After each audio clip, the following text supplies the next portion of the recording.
Bayangkan Anda menjajakan soto di malam hari, menyusuri kampung yang tak pernah Anda lewati sebelumnya. Tiba-tiba suasana berubah, sunyi, dingin, dan Anda menyadari Anda tidak sendirian.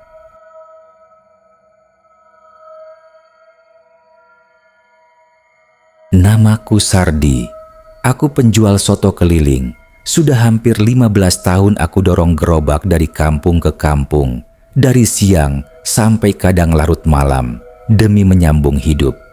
Tapi malam itu berbeda. Malam itu adalah awal dari pengalaman paling menyeramkan yang pernah kualami dalam hidupku. Hari itu, daganganku sepi. Entah kenapa, meski sudah keliling ke beberapa kampung langganan, tak banyak pembeli yang datang. Sekitar pukul 10:30 malam, daganganku masih setengah penuh. Aku pun memutuskan untuk menyusuri jalan lain yang belum pernah kulalui. Kupikir, siapa tahu ada kampung baru yang belum pernah kusinggahi, lumayan untuk menghabiskan sisa soto. Aku menyusuri jalan kecil yang membelah hutan bambu. Jalannya sempit, tapi masih bisa kulalui dengan gerobak. Udara malam terasa lebih dingin dari biasanya, dan suara jangkrik pun terdengar sayup, seperti tertelan keheningan. Lampu gerobakku remang, hanya cukup menerangi beberapa langkah ke depan. Sekitar 20 menit kemudian, aku melihat gapura tua berlumut di depan. Di atasnya tertulis Kampung Karya Mukti. Anehnya, aku merasa tak pernah mendengar nama kampung itu sebelumnya, padahal aku cukup hafal daerah-daerah di sekitar sini. Tapi aku tetap masuk. Aku butuh jualan. Begitu melewati gapura itu, suasana langsung berubah. Jalan berbatu, rumah-rumah berdinding papan berjejer rapi, tapi semuanya tampak terlalu sunyi. Tak ada suara televisi, tak ada anak-anak bermain, hanya nyala lampu temaram dari beberapa rumah. Tapi anehnya, aku tak merasa takut. Mungkin karena fokusku hanya satu, jualan. Aku mulai mendorong gerobak perlahan sambil meneriakkan, "Soto, soto malam, soto panas." Beberapa saat tak ada tanggapan. Tapi kemudian dari sebuah rumah di ujung gang, seorang perempuan tua keluar. Wajahnya pucat, matanya kosong, tapi senyumnya ramah. "Berapa semangkuk, Nak?" tanyanya. 15.000, Bu, jawabku. Dia mengangguk dan memesan 2. Tak lama kemudian, satu persatu warga mulai keluar. Semuanya tampak aneh, tapi tidak mencurigakan. Mereka ramah, tapi dingin. Senyum mereka tidak pernah hilang. Gerakan mereka pelan, teratur. Tidak ada suara riuh obrolan seperti biasanya saat aku jualan. Sambil melayani, aku mulai merasa ada yang ganjil. Semua pembeli hanya memesan 1 atau 2 mangkuk. Tidak ada anak kecil, tidak ada orang muda. Semua wajahnya tua, sangat tua. Bahkan ada seorang pria yang tangannya tampak seperti keriput terbakar. Tapi dia tetap tersenyum dan bilang, "Sotonya enak, Mas. Sudah lama tidak makan seperti ini." Pikiranku mulai gelisah. Aku melihat jam tangan. Pukul 23.48.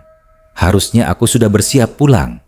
Tapi sotonya masih ada dan uang mulai terkumpul. Aku lanjut menjajakan soto ke gang berikutnya, lebih dalam ke kampung. Tapi anehnya, setiap belokan terasa sama. Rumah-rumah yang mirip, gang yang seperti berulang. Rasanya seperti berjalan dalam labirin. Aku mulai panik, tapi menyembunyikannya.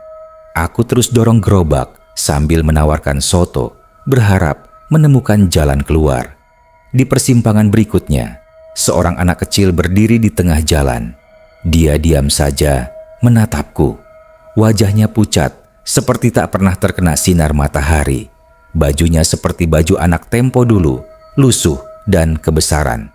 Ketika aku dekati, dia berkata, "Pelan, Jangan ke sana, nanti nggak bisa pulang. Jantungku berdetak kencang. Apa maksudnya, Dik? Tapi anak itu sudah berbalik dan menghilang begitu saja di antara rumah-rumah gelap. Aku berdiri terpaku. Gerobak di tanganku seperti berat tiba-tiba.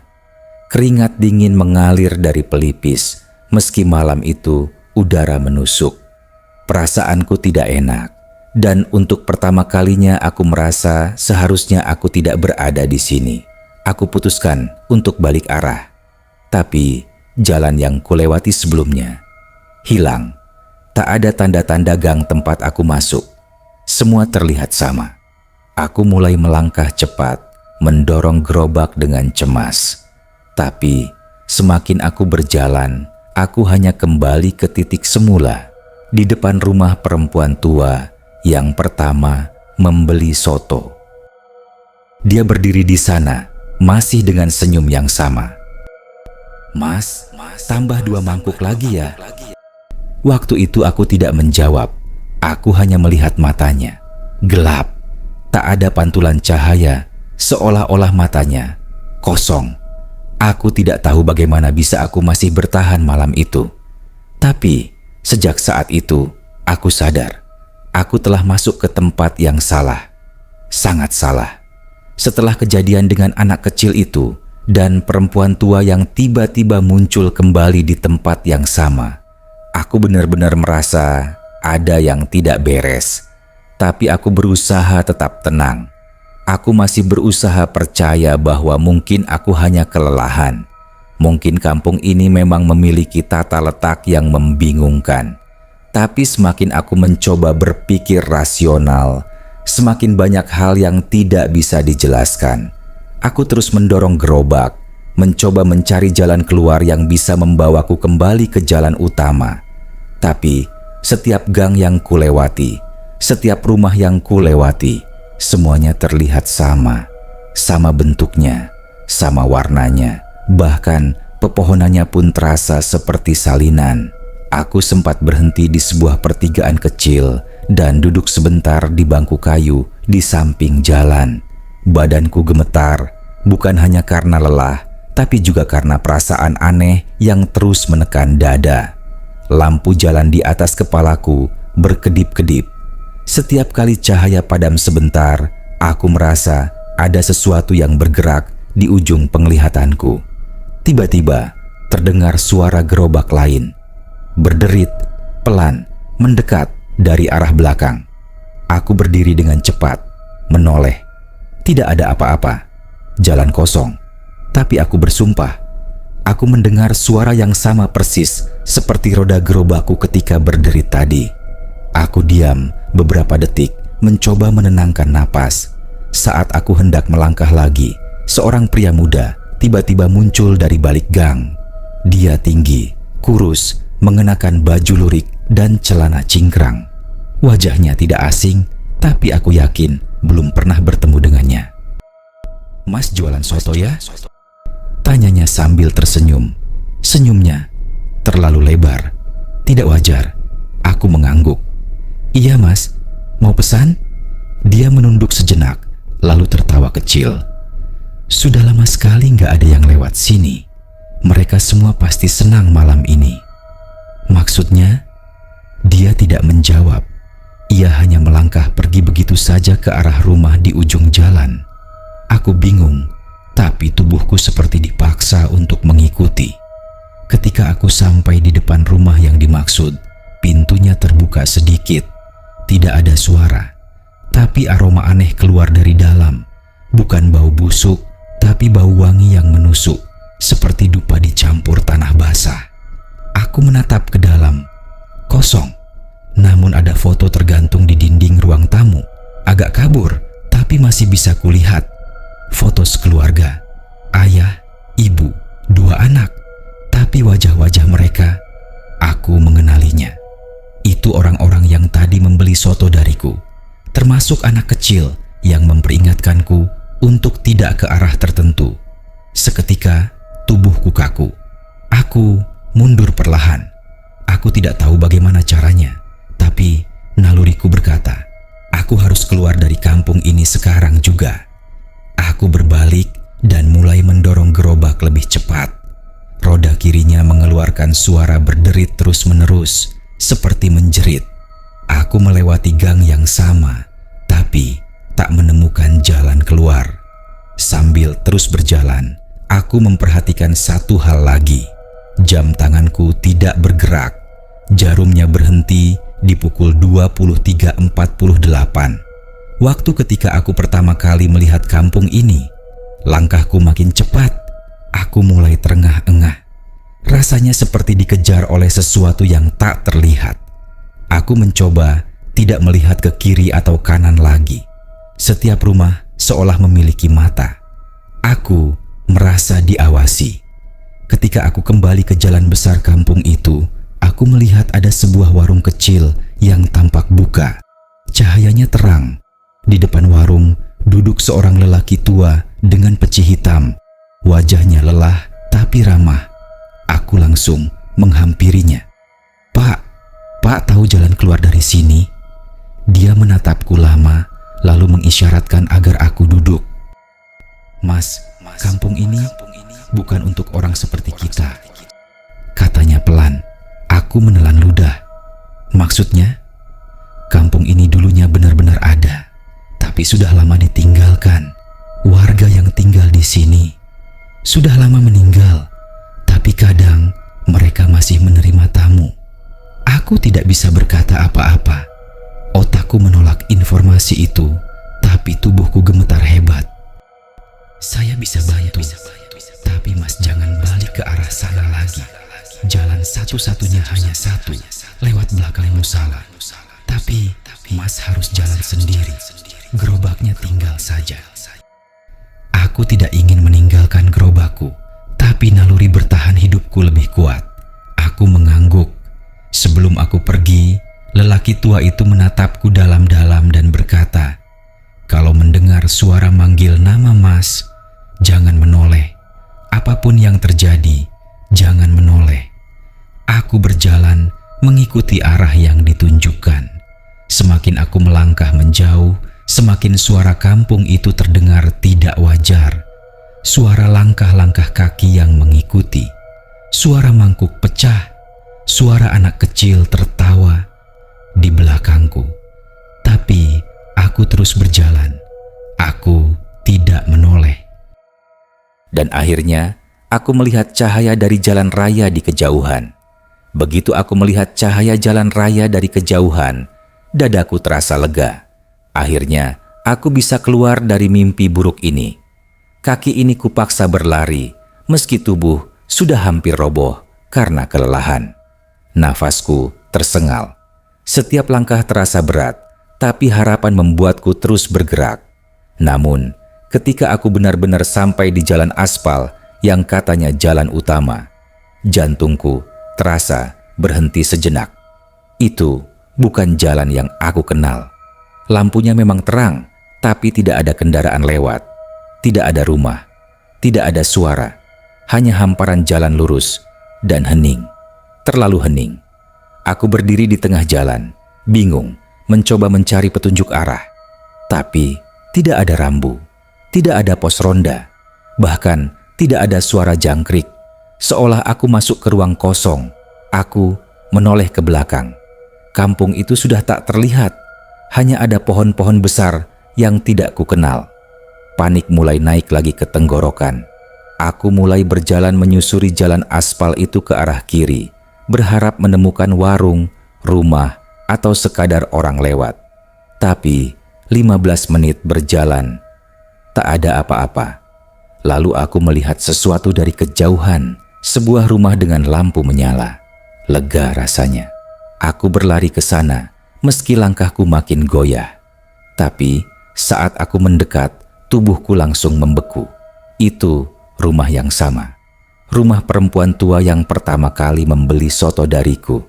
Tirai jendela yang sama, kursi rotan yang sama, dan di sana perempuan tua itu duduk lagi dengan senyum yang sama seperti pertama kali. "Kok Mas balik lagi? Belum habis jualannya?" tanyanya tenang. Aku mundur beberapa langkah.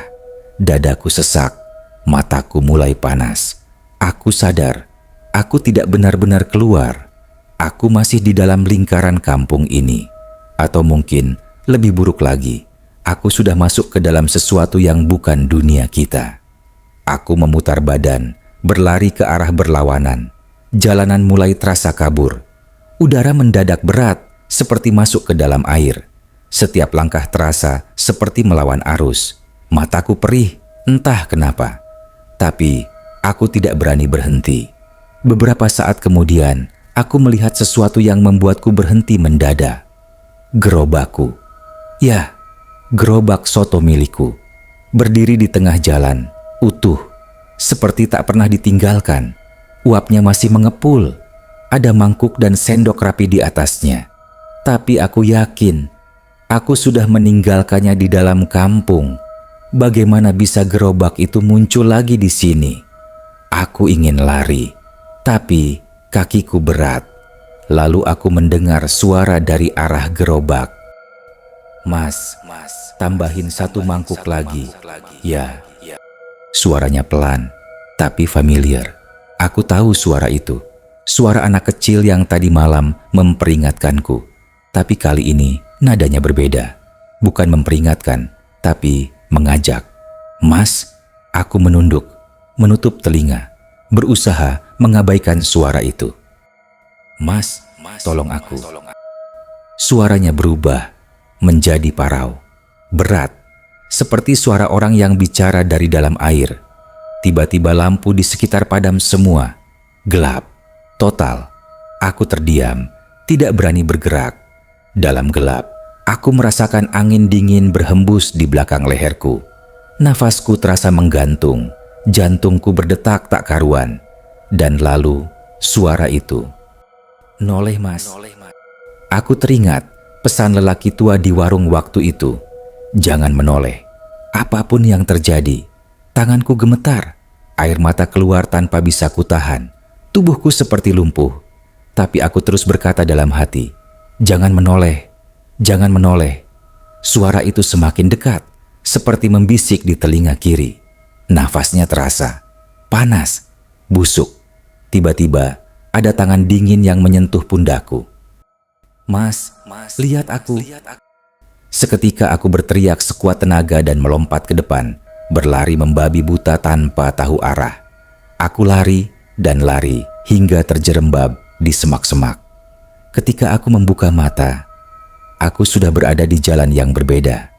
Suara kendaraan mulai terdengar. Lampu rumah-rumah normal terlihat. Bau asap knalpot, suara anjing menggonggong. Semua terasa sangat nyata. Terlalu nyata hingga aku mulai menangis keras. Aku sadar, aku telah keluar. Tapi keanehan belum selesai. Orang-orang yang melihatku heran. Bajuku kotor, wajahku lebam, dan tubuhku menggigil. Seorang bapak paruh baya menghampiri. Mas, kenapa bisa dari sana? Itu jalan buntu. Sudah puluhan tahun nggak dipakai. Di belakang itu hutan. Aku mencoba menjelaskan, tapi lidahku keluh. Kupikir, aku hanya ingin pulang. Saat aku akhirnya kembali ke rumah dan melihat jam dinding, hatiku mencelos. Pukul 23.48, jam yang sama. Tak bergerak sedikit pun sejak aku masuk ke kampung itu. Setelah kejadian malam itu, tubuhku lemas berhari-hari. Setiap malam, aku terbangun karena mimpi buruk yang sama. Aku berdiri di depan rumah perempuan tua dengan gerobak soto yang terus mengepul dan suara-suara memanggilku dari balik kegelapan. Aku tidak berani cerita ke siapapun, bahkan ke istriku sekalipun. Siapa yang mau percaya penjual soto keliling bisa tersesat ke kampung arwah? Tapi rasa penasaranku tak bisa kubendung. Aku ingin tahu, apa sebenarnya tempat itu? Apa benar kampung itu pernah ada? Minggu berikutnya, aku mendatangi seorang teman lamaku, Ujang, yang pernah kerja di kelurahan. Dia kenal betul daerah-daerah tua di sekitar tempat tinggalku. Setelah agak ragu, akhirnya aku bertanya, Jang, kau pernah dengar kampung namanya Karya Mukti? Begitu mendengar nama itu, wajahnya langsung berubah. Matanya menatapku lekat-lekat. "Masih ada orang yang nyebut-nyebut kampung itu?" katanya pelan. "Jadi, kampung itu benar-benar pernah ada?" tanyaku, jantung berdegup. Ujang menarik napas dalam, lalu berkata, "Itu kampung dulu terkenal angker. Sudah nggak ada sejak tahun 80-an. Semua warganya meninggal. Satu kampung, Mas." Aku terpaku, tangan gemetar. "Meninggal? Kok bisa?" Dia menatap keluar jendela sejenak, lalu mulai bercerita. "Waktu itu ada wabah. Katanya diawali dari satu keluarga yang pulang dari luar kota. Tiba-tiba jatuh sakit. Penyakitnya aneh. Bukan kayak flu biasa. Mereka demam tinggi, lalu mulai ngomong sendiri. Teriak-teriak. Bahkan ada yang tiba-tiba bakar rumahnya sendiri." Aku mendengarkan dengan napas tertahan. Orang-orang bilang itu bukan penyakit biasa. Banyak yang percaya itu kutukan. Karena dulu kampung itu pernah dipakai ritual pesugihan. Dulu ada seorang dukun di situ, terkenal bisa bikin orang kaya mendadak. Tapi dengan syarat harus nyediain tumbal. Ujang menatapku dalam. Mereka bilang kampung itu jadi tempat bayaran yang tertunda. Dan akhirnya ditelan semua. Aku merasa perutku mual. Dan sekarang, sejak kejadian itu, kampungnya ditutup, digusur. Katanya sudah rata. Tapi ada juga yang bilang kampung itu kadang muncul lagi, terutama buat orang-orang yang sedang nyari uang atau bawa dagangan. Darahku seperti berhenti mengalir. "Kenapa kau tanya?" Ujang bertanya pelan. Aku tidak bisa menjawab. Lidahku keluh. Aku hanya menggeleng. Tapi dari tatapanku, Ujang tahu. Dia tahu aku bukan sekadar bertanya. Aku pernah ke sana. "Kalau Mas beneran pernah lewat sana," katanya sambil menunduk, "berarti Mas beruntung masih bisa balik." Aku tidak menjawab. Tapi malam itu, aku memutuskan satu hal. Aku tidak akan pernah lagi lewat jalan yang sama. Namun, keanehan belum selesai. 2 hari kemudian, aku coba bersihkan gerobak soto.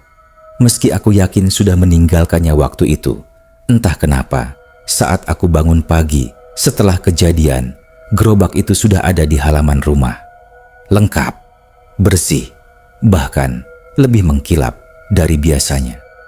Saat ku buka laci tempat penyimpanan sendok dan mangkuk, aku menemukan satu mangkuk kecil terbuat dari tanah liat, retak di pinggirnya, dan di bagian bawahnya terukir tulisan samar, "Untukmu yang pernah singgah."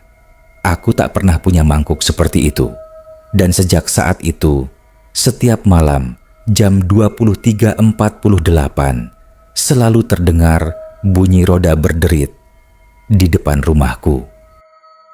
Sejak mangkuk tanah liat itu muncul di gerobakku, malam-malamku berubah menjadi mimpi buruk. Setiap malam, tepat pukul 23.48, suara itu datang lagi. Derit roda gerobak, langkah kaki di depan rumah, dan suara lirih memanggil namaku dari kejauhan. Awalnya aku mencoba tidak peduli. Kututup jendela, kukunci semua pintu, dan kupeluk anak istriku sambil memaksa mata untuk terpejam. Tapi suara itu tidak berhenti, bahkan mulai menyusup ke dalam mimpiku. Dalam mimpi, aku selalu berada di tengah kampung itu lagi, di depan rumah perempuan tua. Tapi kali ini kampungnya berbeda, lebih rusak, seperti sudah ditinggalkan selama ratusan tahun.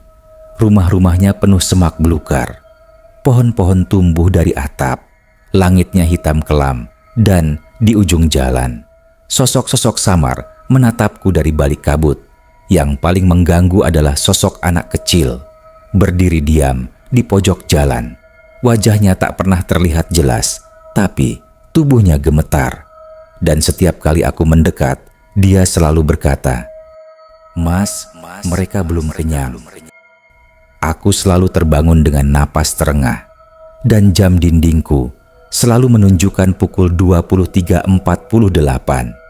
Aku mencoba bicara pada istriku, tapi hanya berakhir dengan kekhawatiran dan ketakutan. Dia bilang aku terlalu capek, terlalu stres, tapi aku tahu ini bukan soal lelah atau stres. Kampung itu masih menginginkanku. Aku mulai kehilangan konsentrasi saat jualan. Pelanggan mulai berkurang. Entah kenapa, soto yang biasanya habis dalam 2 jam, kini tak laku sama sekali. Rasanya pun berubah. Bahkan aku sendiri enggan memakannya. Sampai suatu malam, puncaknya terjadi. Aku sedang menata mangkuk di dapur ketika terdengar suara ketukan dari luar. Pelan, lalu 2 ketukan lagi. Aku lihat jam, 23.48. Perasaanku langsung tidak enak. Aku mendekati jendela, mengintip dari celah tirai. Seseorang berdiri di depan pagar. Anak kecil, sama seperti yang kulihat di kampung itu. Tubuhnya basah kuyup, seperti habis terguyur hujan. Padahal tidak hujan sejak siang. Dia berdiri diam, lalu mengangkat tangannya dan menunjuk ke arah gerobak soto yang terparkir di teras. Aku mundur dengan cepat. Nafasku berat, lututku gemetar. Lalu terdengar suara dari dapur. Mangkok-mangkok soto yang tadi kutata pecah satu persatu, seolah ada yang melemparnya. Istriku terbangun dan menjerit. Anakku menangis histeris. Tapi saat aku lari ke dapur, semuanya utuh. Tidak ada yang pecah, tidak ada yang berantakan. Tapi mangkuk tanah liat itu berpindah. Dari laci gerobak sekarang ada di atas meja makan. Dan isi mangkuk itu ada kuah soto, masih hangat, dengan sehelai rambut putih mengapung di permukaannya. Aku tak tahan lagi. Malam itu juga aku pergi, kembali ke tempat Ujang, meminta dia mengantar ke sesepuh desa yang mengerti tentang hal-hal gaib. Akhirnya, aku dibawa ke rumah Mbah Sastro, seorang tua sepuh yang terkenal bisa melihat lebih dari mata biasa. Mbah Sastro mendengarkan ceritaku dengan sangat tenang. Tak sekalipun ia memotong, hanya menatapku dalam dan sesekali menutup mata, seperti menyelami pikiranku. Akhirnya, dia berkata, "Sampeyan bukan cuma nyasar, sampeyan sudah masuk ke wilayah yang bukan dunia kita. Dan yang lebih buruk, sampeyan bawa sesuatu dari sana." Aku menggigil. Mangkuk itu bukan sekadar benda, itu adalah undangan. Sekali sampeyan bawa pulang, artinya sampeyan diikat. Lalu, aku harus gimana, Mbah? Beliau berdiri perlahan, mengambil dupa dan kemenyan dari dalam lemari tua, lalu menatapku dengan tatapan yang tak bisa kulupakan. Malam ini, sampeyan harus kembali ke kampung itu, bukan untuk melarikan diri, tapi untuk mengembalikan apa yang bukan milikmu. Tubuhku langsung lemas, kembali ke tempat itu. Namun jauh di dalam hati, aku tahu kalau aku tidak menyelesaikannya, mereka tidak akan pernah berhenti. Malam itu, aku berdiri di depan jalan setapak yang dulu membawaku masuk ke kampung terkutuk itu. Bersamaku hanya Mbah Sastro dan dupa menyala yang terus mengepulkan asap putih beraroma menusuk.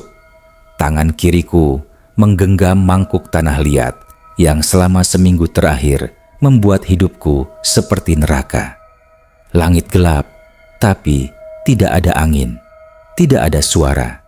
Alam seolah menahan napas. Begitu kamu melangkah masuk, apapun yang terjadi, jangan menoleh ke belakang, jangan bicara.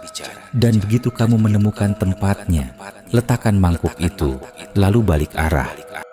Pesan Mbah Sastro. Aku hanya mengangguk.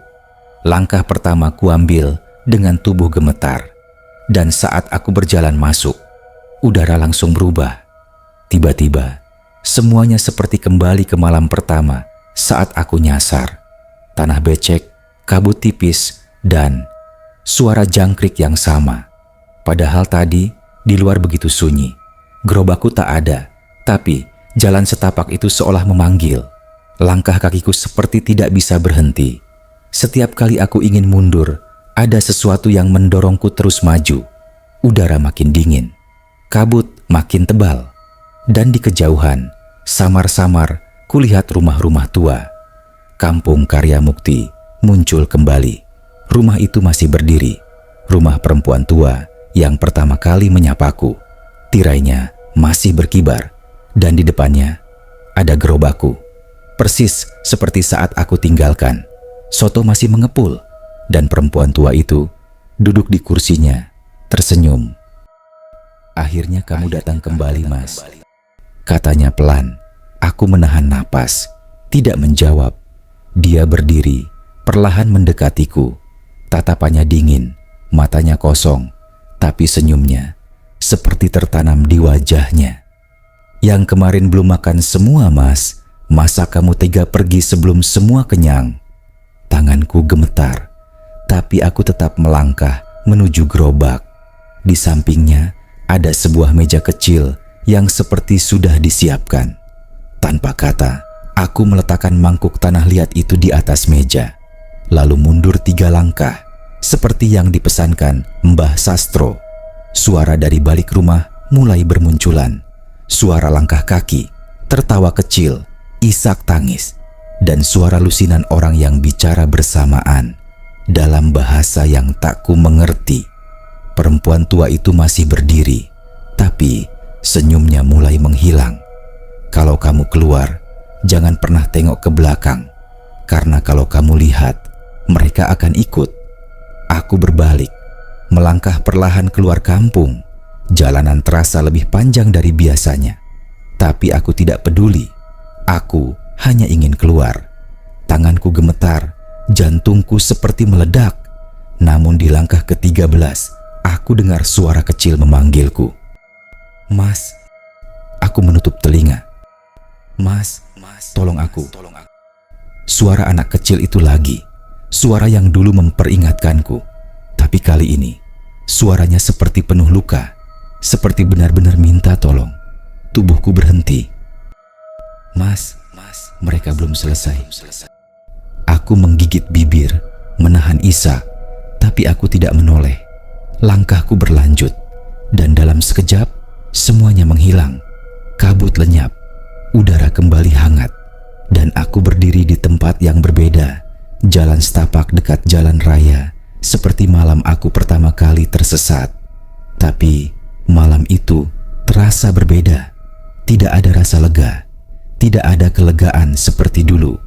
Ketika aku sampai rumah, istriku menangis dan memelukku erat. Katanya aku menghilang sejak sore. Padahal menurutku, aku hanya pergi sebentar. Aku lihat jam dinding, pukul 23.48.